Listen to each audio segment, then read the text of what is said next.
Hey, thanks for joining me. Hope you're doing well. There is a firmament or dome encasing our flat plane. The firmament is described in the Bible's creation narrative. Then God said, "Let there be a firmament in the midst of the waters, and let it divide the waters from the waters." In Egyptian mythology, Nut is the goddess of the sky. She is seen star-covered, arching over the earth, representing its dome. In Greek mythology, Uranus was the primeval god of the sky. The Greeks imagined the sky as a solid dome of brass, whose edges descended to rest upon the outermost limits of the flat earth. Uranus was the literal sky, and Gaia the earth. In the Roman era, he was often depicted as Aeon, god of eternal time, in the form of a man holding the zodiac wheel, standing above Gaia. The Hebrews believed the sky was a solid dome. They called this solid vault of heaven the Rakia, with the sun, moon, and stars beneath. In Indian mythology, the dome is called Brahmanda. This is the structure of the world according to Finnish mythology, showing a dome with the stars projected onto it. In the Aboriginal conception of the world, the earth was circular and flat, covered by the dome of the sky, which stretched out to the horizon. And there have been many ancient artifacts found which the mainstream has called stone handbags. But as you can see, there's no area to even carry anything. These were not handbags, they're artistic depictions of the dome here on flat Earth. So many ancient peoples knew about this dome and wove it into their worldview. The elite would have us believe that these are just made-up cosmologies, invented by peoples who were too scientifically ignorant to understand reality. But there is no coincidence that the same description of a flat earth and dome is so common. These cultures around the world had special knowledge about the nature of this place we are living in.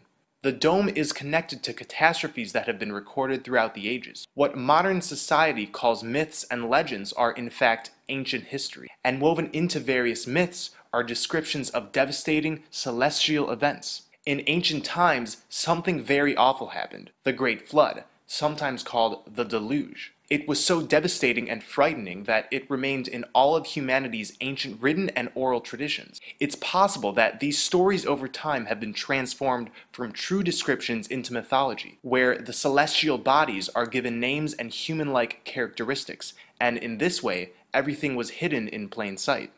Almost every culture around the world has a great flood in the pages of their mythology, including the Incas, Mayans, Polynesians, Egyptians, Hopis, Aztecs, Germans, Greeks, Aboriginals, Indians, Vikings, Chinese, Sumerians, all around the world. Is this why the ancients were obsessed with tracking the movement of the stars? Were they trying to predict when another one of these catastrophes would happen? The foreign celestial body that caused destruction has been known as Typhon in the Roman Empire, Frightener in the Celtic nations, Shiva in India, and Angra Mainyu in the Persian Empire. Here we see the Milky Way's Great Rift. The definition of rift is a crack, split, or break in something. The Great Rift we see when we look at the sky is not a series of dust clouds like the liars at NASA would have us believe, but a literal crack in the dome. The Mayans called this the Dark Rift before any scientists had named it the Great Rift. The Bible refers to this crack as the windows of heaven. It was through these windows, through the dark rift, that the waters of the great floods fell. In Norse mythology, we find that at Ragnarok, the sky splits in two. From the split, the sons of Muspel ride forth. In the Babylonian creation epic, the sky is made from the body of Tiamat, the goddess of watery chaos. The god Marduk splits her like a shellfish into two parts, posting guards as to not let her waters escape. The Aboriginal people saw the Dark Rift as the area where a dangerous creature known as Yura lives. Among American Indians, the sky was also conceived of as a solid dome which would break in cycles. As Lucien Levy-Bruhl wrote, in North America, in Indian belief, the earth is a circular disk, usually surrounded on all sides by water, and the sky is a solid concave hemisphere coming down at the horizon to the level of the earth. In Cherokee and other Indian myths, the sky is continually lifting up and coming down again to the earth, like the upper blade of a pair of scissors. Over the years, much evidence has come forth that a worldwide flood happened 5,000 to 7,000 years ago, the same time period many Christians point to as when the Great Flood occurred.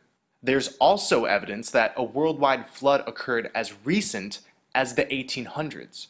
These are photos you rarely see, ancient structures covered in mud and many destroyed, but they have since been dug up and refurbished.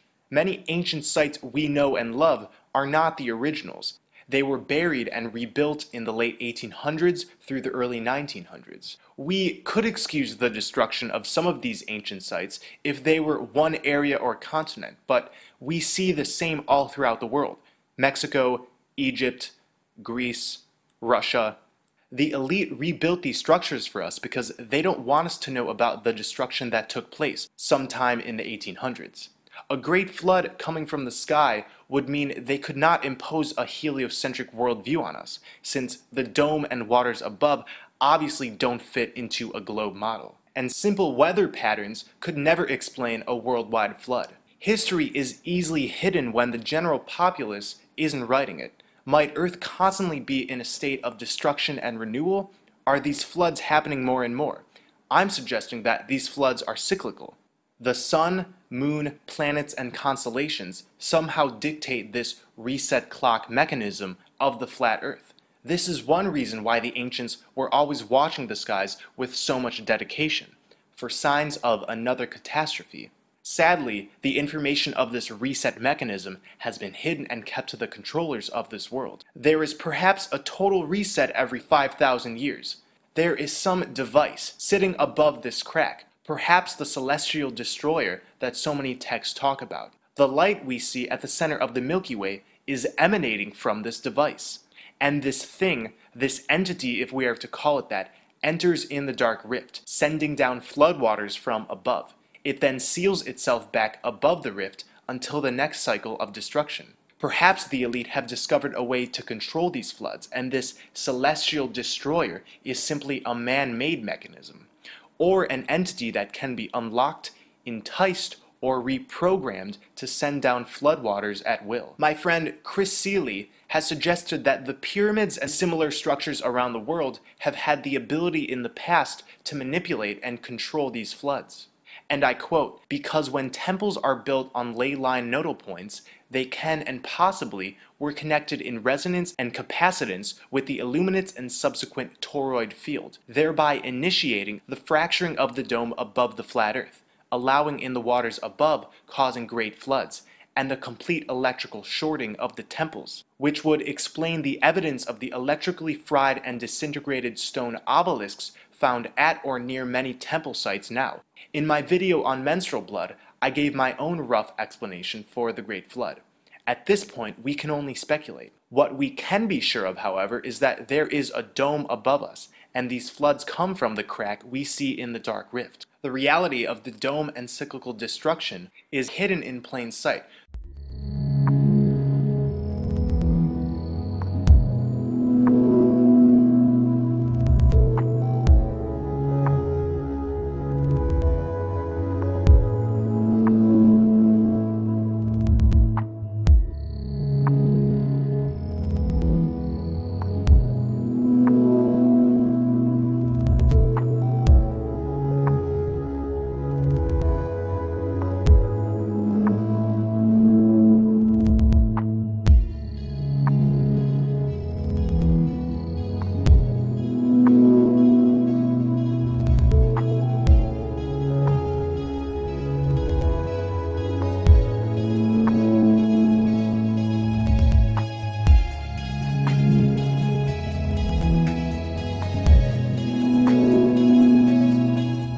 Rainbows prove that we're living under a dome. Anybody can create a rainbow outside with sufficient sunlight and water.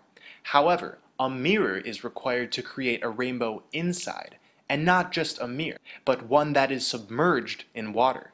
If a rainbow is caused by reflection, refraction, and dispersion of light in water droplets, resulting in a spectrum of light, then why would you need a mirror inside?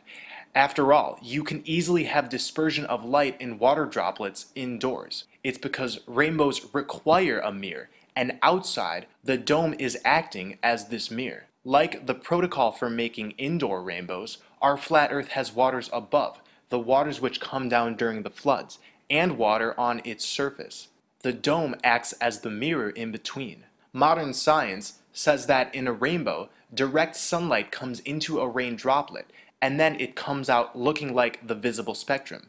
Each water droplet acts as its own lens. But if this were the case, each water droplet in a rainbow would contain all the colors of the visible spectrum, resulting in a hodgepodge of colors throughout, and not the gradual spectrum we see. When we zoom in, each droplet of a rainbow has its own specific color. This only makes sense if the visible spectrum is being reflected off of a type of mirror, a dome, and then spreading onto the waters of a rainbow, the dome triangulating the sunlight. The flat Earth dome is fastened to the outer limits of the Antarctica ice wall that surrounds our plane. In 1947, during Operation High Jump, Admiral Byrd discovered the outer boundaries of the firmament. Many of his men's planes were disappearing very quickly. A lot of them were crashing into invisible barriers and disintegrating in mid-flight. It was shortly after discovering this barrier that Byrd discontinued his mission and returned home. What happened is Byrd's planes encountered the walls of the vaulted dome. Soon after, many measures like the Antarctica Treaty and a consistent military presence at the ice wall were put in place to cover up the structure of our enclosed world system, while also preventing unwarranted intrusion which could lead to an announcement of the discovery of the Earth's dome. Here are some photos of the ice wall which the dome is fastened to. Sadly, we don't have as many as we would like since this area is heavily protected by military presence. So if there is a dome, how are meteorites explained?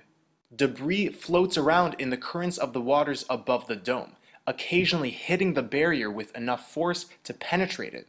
This debris falls to the Earth as meteorites. The composition of meteorites is very similar to that of the rocks and crust found on the ocean floor.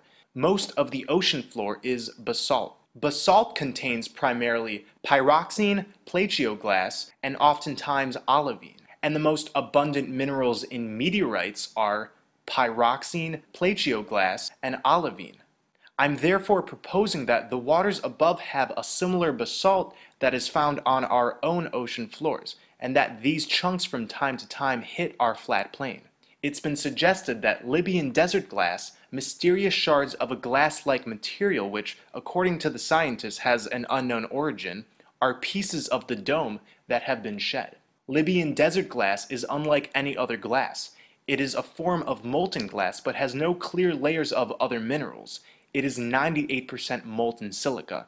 It has an extremely high formation temperature of 3092 degrees Fahrenheit. So it's extremely resilient, like any dome above us would be. Perhaps this is the molten glass described in the Bible's book of Job. Hast thou stretched out the heavens, which are strong, and as a molten glass? Every photo and video given to us by NASA is completely faked and riddled with CGI. Here we see a supposed video feed of Earth. Where are all the satellites? Along with 2,271 satellites orbiting the Earth, there are 500,000 fragments of space junk, and we're supposed to believe that in all of the feeds they give us, we are constantly, conveniently witnessing portions of the Earth without any of these man-made obstructions? This is absolutely bullshit. We now have satellite phones. Now we can have perfect service anywhere because the signals are being beamed from outer space. How convenient, right? Wrong. Satellites do not exist. Most of us notice as soon as we're out of the city and in more remote areas, our satellite cell service starts to decline in intensity. It's almost as if our phones are getting their signals from ground technology that is conglomerated in heavily populated areas. We also see problems with GPS in remote areas, supposedly a technology that also uses satellites. Long-range navigation was developed during World War II. Towers like these were positioned to provide coverage for military navigation. Positioned on islands, they would provide the necessary contact points for propagation at sea. This was the beginning of these land-based technologies that have grown and become more widespread. Cell towers are responsible for much of our GPS. By measuring the signal strength differences between multiple cell towers, your device can estimate your current location. Data is also propagated through undersea cables. Cables connect between the continents. Lighter than air vehicles, high-altitude airships, and high-altitude platforms are often misperceived as satellites by the public. So at nighttime, when you see one of those moving dots in the sky and believe it to be a satellite, it's actually one of these illuminated balloons. The skies are riddled with these communications technologies, but we are made to believe that they exist beyond our atmosphere. If we are to believe NASA's stories, then here's a question. How do satellites survive the 4,000°F temperature in space? There are only 7 elements on the periodic table that could withstand this heat, and none of them have been used for satellites. Satellites allegedly reside in the thermosphere, where temperatures can soar 4,000 degrees and more. This is simply not possible. These technologies are in flight underneath our dome. Including the technologies I just named, there are at least 18 platforms that can be used independently, in tandem, or in groups to provide all of the services that satellites supposedly provide. With new eyes, it becomes clear. No actual photos, no actual video footage, just CGI and photoshopped images. This is a NASA photo of an astronaut fixing the supposed space station. I'm completely joking. This is actually from the 2013 movie Gravity. This is a real NASA photo. They're almost indistinguishable. I actually think the Gravity photo looks more believable. The similar Hebrew word nasha means to lead astray, to delude, to morally seduce. It's then no wonder that the NASA logo contains a serpent's tongue, serpents having been a symbol for deception throughout mythology. On the gravestone of Wernher von Braun, one of NASA's early rocket developers, there is a reference to a Bible verse that talks about our dome, our firmament. The heavens declare the glory of God, and the firmament sheath his handiwork. I've discussed in previous videos how the sun is the collective consciousness of the whole, showering down on us in tandem with the astrolight and black sun. Our auras contain the information of our individual energetic vibrations. Our auras are literally made of sunlight, and the sun is literally the sum of our auras. This is revealed within the word aura. AU is the periodic table's abbreviation for gold, and Ra is the Egyptian personification of the sun. The sun is the sum of the colors of our auras mixed together, which appears to our eyes as white. White light refracted in a prism shows all the colors of the visible light spectrum. These 7 colors are also the 7 color variations of our auras. We are the sun. The moon, however, is different. It has been tampered with. In my video on menstrual blood, I describe how the moon was not always in the sky, suggesting it's an implant initially foreign to our flat plane. It sends down rigid square waves at us via the Saturn-Moon matrix and creates an interdimensional light trap which attempts to recycle us back into another incarnation. So we remain energetic food for the parasitic forces of this world that feed off of fear and suffering, the very emotions this false matrix we're living in aims to extract. The sun and moon are each about only 3,000 miles away, sitting well underneath the dome. What about the stars? Stars are clearly not suns. They are not bright and luminous like we have been sold, but twinkling energies of light that continuously change in color, texture, and shape.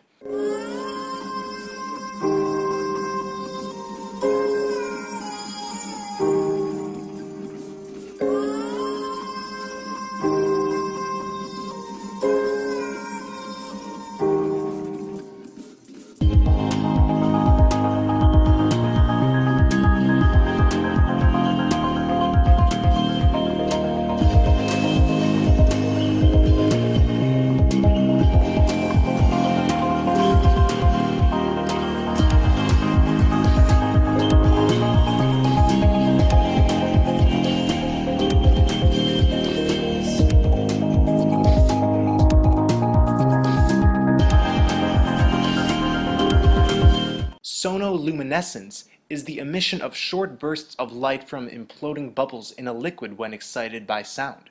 To put in simple terms, the energy of a sound wave in a fluid can create flashes of light. Due to sound frequencies, beautiful patterns occur on the surface of an object closely surrounding the sound vibrating medium. Cymatics is vibrational phenomenon, beautiful patterns that are created within water and sand when sound is applied. The stars are full of similar geometric patterns. These sound frequencies are carried through the astral light, which shoots out of the center of our plane.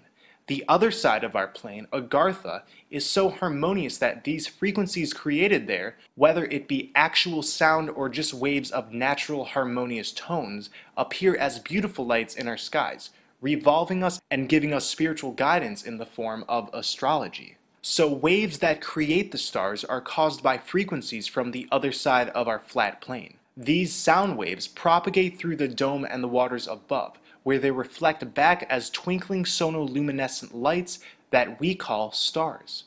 And we can zero in and see, it looks like these lights are indeed reflecting off water, in a similar fashion that they would on the floor of a pool or ocean. With just a telescope in our backyards, we can see that planets are not as defined as NASA would have us believe. In fact, Venus looks more like a star than a planet, and same with Mars. I'm still figuring out what exactly planets are, but for now we can assume they are created similarly by sonoluminescence. Planets do not twinkle like stars, giving me the impression that they are stronger, more consistent monotone frequencies, therefore appearing more solidified than a star, which represents consistent but oscillating frequencies. This may be the reason why planets do not twinkle and stars do. The planets have a strong spiritual influence on this plane as seen in astrology. They are a monumental part of the guiding forces on Earth, and therefore are somehow intact in ways the stars are not. One thing we can observe is that stars and planets look identical in distance in the sky, and this is because they're not various distances away, but expressions of sound carried by the astral light and reflecting onto our dome. We've been taught that Earth is spinning, with its surface at the equator moving at a speed of 1,000 miles per hour. Earth is also zooming around the Sun at around 67,000 miles per hour. In addition, our solar system whirls around the center of our galaxy at some 490,000 miles per hour. You've never felt a thing on this motionless plane, but besides that, we've been seeing the same constellations and stars in the skies for thousands of years. This is because the stars are revolving year after year in the same positions around us. It's amazing how most of humanity is fooled into thinking the opposite, even while our senses tell us otherwise. The transgression of stars also make a dome shape. The North Star remains perfectly fixed in place night after night, year after year. At the beginning of this video, I mentioned the ancient Finnish representation of our flat plane. Within this model, a great whirl was caused by the North Pole by the rotation of a column of sky. Through this whirl, souls could go to the outside of the world to the underworld. Ancient cosmology and illustrations are riddled with mandalas and drawings that all converge toward the center. This is no coincidence. Get to the center. X marks the spot where we find the Holy Grail, underneath Polaris, shining down from the center of the flat Earth dome. Thank you for watching, everyone. Please take care of yourselves. Keep spreading love, light, and truth. I love you all.